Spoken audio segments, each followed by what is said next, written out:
नमस्कार मेरे प्यारे साथियों, कैसे हैं आप सब। आप सभी लोगों का आशीष क्लासेस लखनऊ के यूट्यूब चैनल पर बहुत बहुत स्वागत है मेरे दोस्तों। तो UP special paper 5 mains practice में आज हम लोग एक क्वेश्चन करने जा रहे हैं बेटा। जो सवाल आपको आपके सामने दिखाई दे रहा है कि उत्तर प्रदेश की राजनीतिक व्यवस्था में मंत्रिपरिषद के गठन एवं संरचना तथा इसके महत्व की विवेचना कीजिए। आपको मंत्रिपरिषद के बारे में लिखना है, बताना है, इसके बारे में चर्चा करनी है मेरे भैया कि मंत्रिपरिषद का गठन कैसे किया जाएगा, इसकी संरचना क्या होती है, इसका महत्व क्या है, इसकी विवेचना करनी। ऐसे क्वेश्चन आपको जीएस पेपर 5 में भी मिलेंगे और अगर इसमें उत्तर प्रदेश के टर्म को हटा दिया जाए तो ऐसे पेपर आपको जीएस पेपर नंबर 2 में भी मिलेंगे मेरे साथियों। तो इसको अच्छे समझिए, कैसे लिखना है, क्या लिखना है, इस पे थोड़ा चर्चा करेंगे। और मेरे साथियों, कल के लेक्चर में, कल की क्लास में हम लोग जीएस पेपर 6 का टेस्ट रहेगा, ये आप लोग ध्यान रखिएगा। टेस्ट चल रहा है, जो लोग मेंस का टेस्ट देना चाहें वो भी ज्वाइन कर सकते हैं, जो लोग प्रीलिम्स का टेस्ट देना चाहें वो लोग भी क्लास को ज्वाइन कर सकते हैं मेरे साथियों।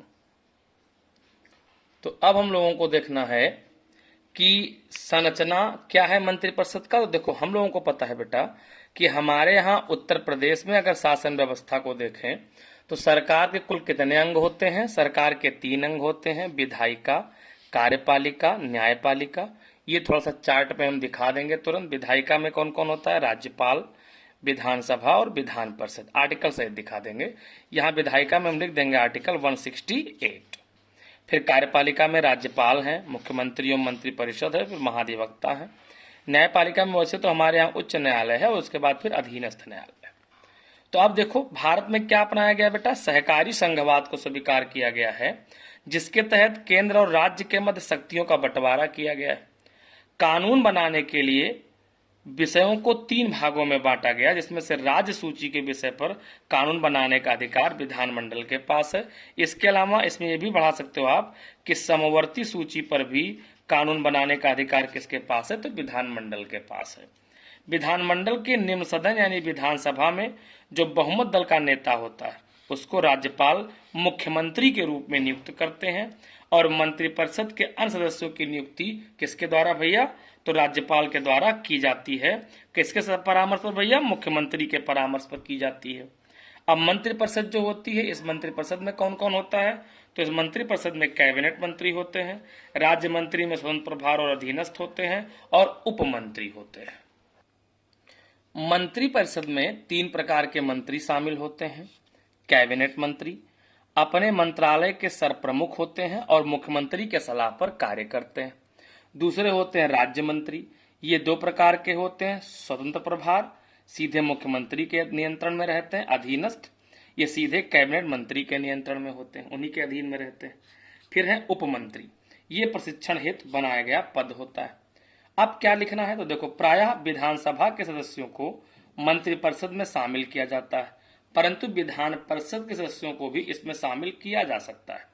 ये भी प्रावधान है कि यदि कोई व्यक्ति विधानमंडल का सदस्य नहीं है और मंत्रिपरिषद में शामिल हो जाता है तो 6 माह के भीतर, कै माह के भीतर बेटा, 6 माह के भीतर उसे विधानमंडल का सदस्य बनना अनिवार्य है, अन्यथा उसे इस्तीफा देना पड़ेगा।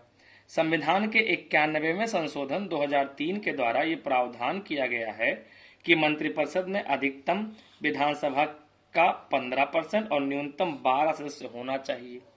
मंत्रिपरिषद सामूहिक रूप से विधानसभा के प्रति उत्तरदायी होती है तथा प्रत्येक मंत्री राज्यपाल के प्रति उत्तरदायी होता है।